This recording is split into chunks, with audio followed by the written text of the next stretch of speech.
Hi, everyone. Welcome to another episode of EduConnect With US. I'm your host, Sam Gutierrez, and I'm here with the president of EduConnect, Jessica Record. Hi, everybody. Thanks for joining us. And the CEO and founder, Rodrigo Coliani. Thank you, Sam, for organizing this podcast. Thank you for being here with us. And if this is your first time viewing, EduConnect USA is a leading consultancy in all things international students. I thought a good topic for the day would be ESL and SEVIS transfers.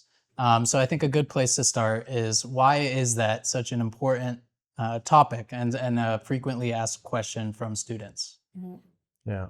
So, obviously, being in the world of student mobility, international exchange, we deal with foreigners from every different country in different status in the US. And we get a lot of questions from ESL students within the US. And the key questions for them is, okay, I'm studying English, I'm improving my English, but I don't necessarily want to be an ESL student for the next year or two in the US.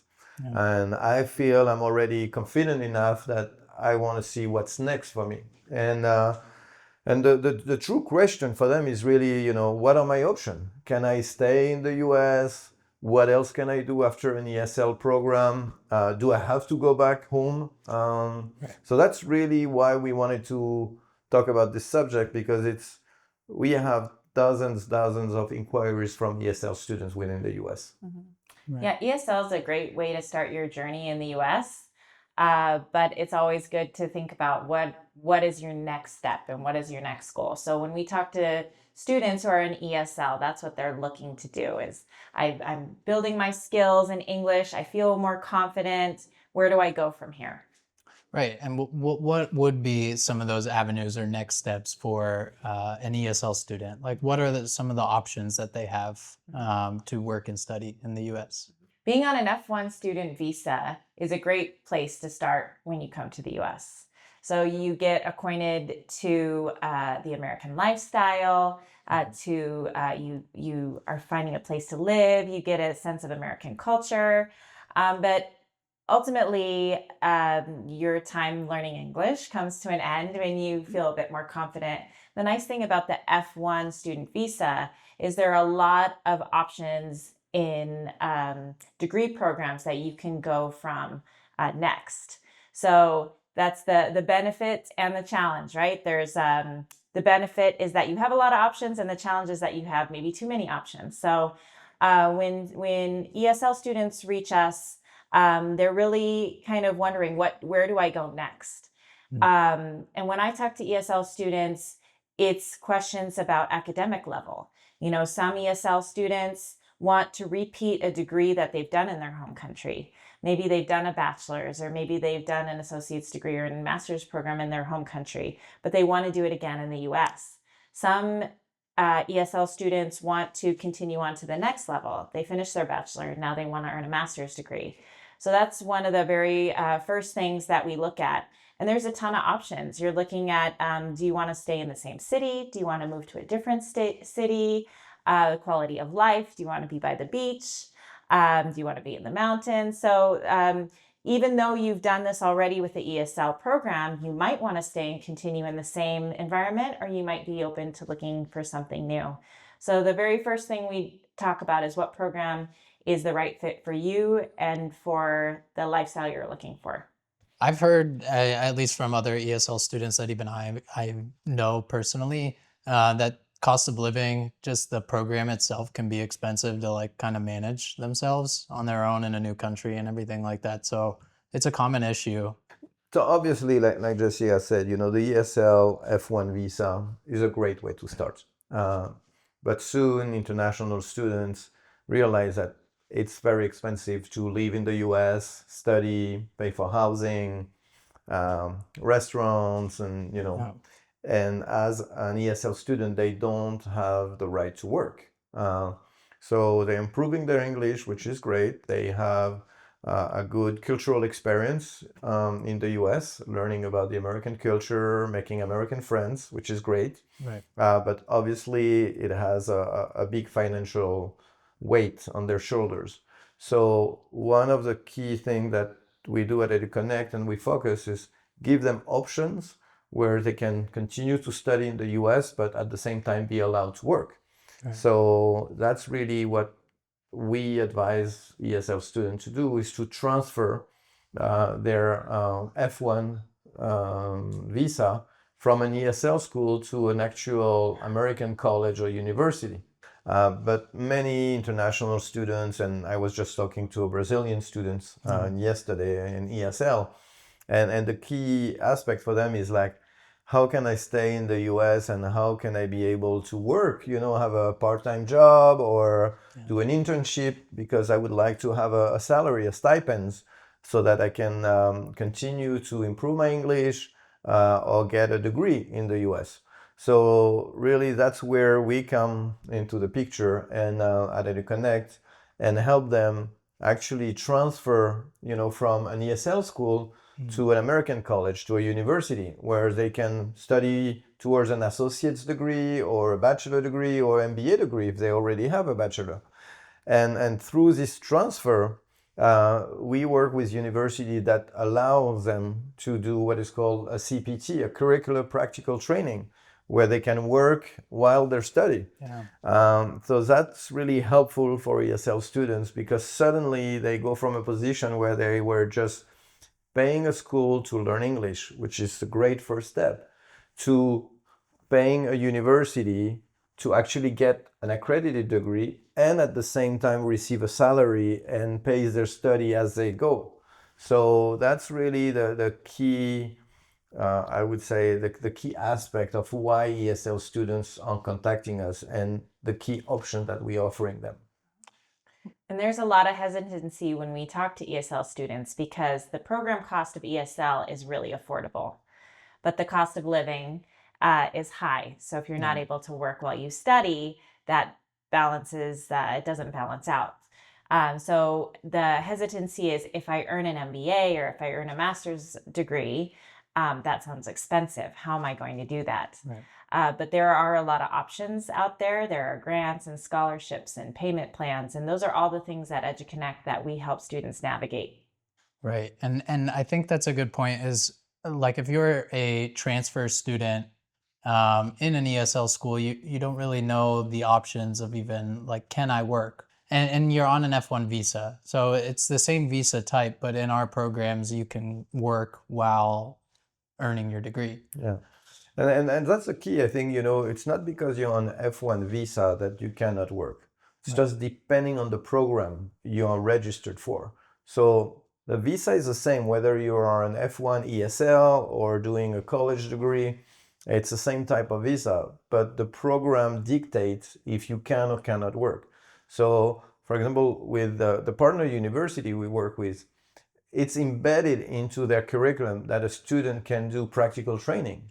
So legally work for host employer 20 to 40 hours a week and gain a salary so that he can be able to pay for his housing and living expense in the US. So it's really the program and the university that dictates if you can or not legally train and work in the US. Yeah, and that's another question I hear a lot, is like, does it have to be on campus? Like, do I have to work on the same campus that I'm studying at? And same thing with, can it be full time? Or do I have to work under 20 hours? Is that true? Is that that's a very common question. And that's going to depend on the program and the school that you attend. Right. So it's up to the F-1 student regulations allow you to work, but it depends on the program. So some universities allow international students to work on campus only. Some universities allow international students to work off campus up to 20 hours while they're studying. And some universities allow international students to work full-time if that work authorization is embedded into their curriculum. So with our partner university, it's a professional practice university. So the objective is that you are earning your degree, but you're also applying what you're learning in a real world setting.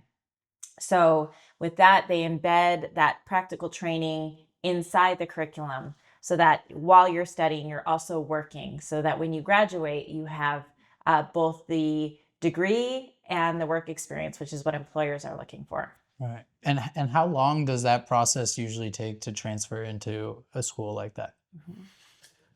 The transfer process is very, very streamlined.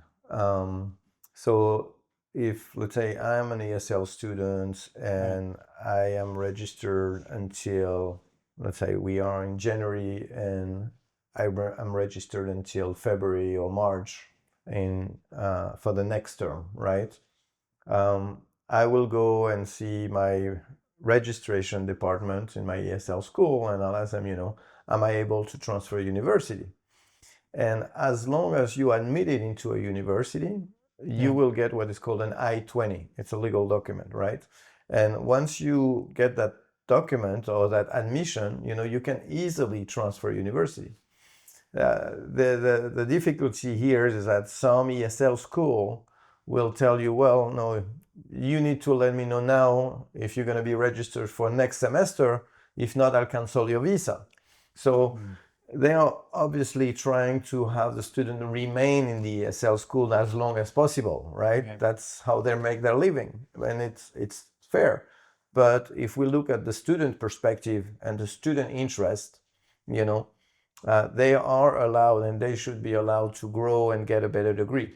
So if the student is willing to continue in the US, get a degree and be able to work, they should definitely contact university, register in university, and the process is very, very straightforward. To add to what Rodrigue said, being an F-1 student, you've already gone through the process of admission with your current school. So when you transfer to a new school, the documents, the process is going to be exactly the same.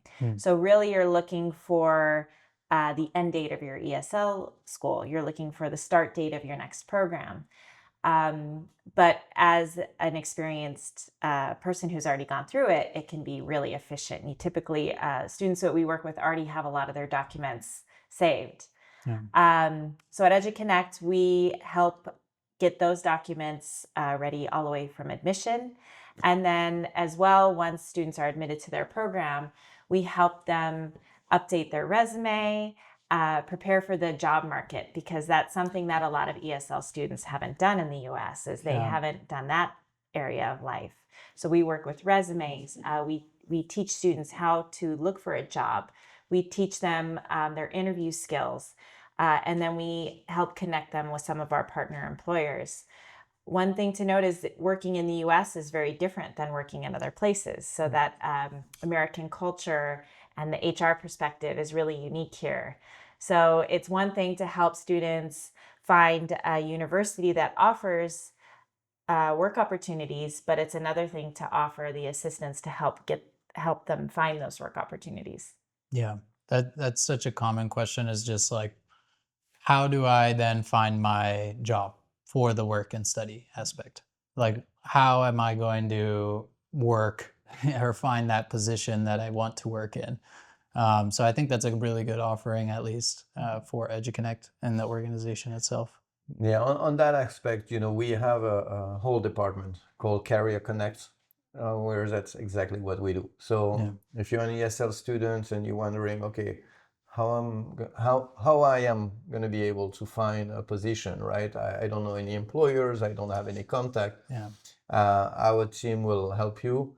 Not only will work with you to brand yourself, to update your LinkedIn profile, to update your resume, or write it up for the first time in an American standard. And we're going to give you tools and ways how to contact employers, right? And our team will also do that for you. So they will send your resume to our partner employers, set up interview for you, and offer you position. So really, it's what we offer is, I would say, is all-inclusive services. So not only we will help you to find the right program, the right university, again, a university that will allow you to work and do CPT, and then we're gonna put you in contact with our partner employers, so you have basically offers on the table. And that's what we do with all our customers, clients, international students, to give them the best opportunities and provide a full service for them. That's such a unique opportunity. And I think, I guess, a question or a follow-up question is, I know that we work with a lot of different visa types and everything like that, but is it common to work with ESL students? Is that a common avenue for them? To be honest, yes. We have students coming from different horizons, coming from abroad, obviously many different countries, but also international students who are already here in the US, whether they are ESL or intern trainee. I know we did an episode on J1, Yeah. but yeah, we help a lot of international ESL students with their next step. Well, still on that topic of F-1 transfer students, is it still an option, even if it's not necessarily an ESL school, but if you're in a community college or another university, can you still transfer into a program that offers that work aspect as well? At a lot of universities, they have a career center, and you can go in for Right. assistance, and they'll have job boards, and they'll have career fairs where you, as an ESL, a new student, can go look for positions. At CareerConnect, it's a lot more hands-on. It's a lot more one-on-one coaching. Mm. So from the very beginning, we're helping you tailor your resume for the US market, and that's something that's really unique. The things that American HR is looking for is going to be very different from another country. So just tailoring your resume is its own challenge that we can assist you with. And then finding a job.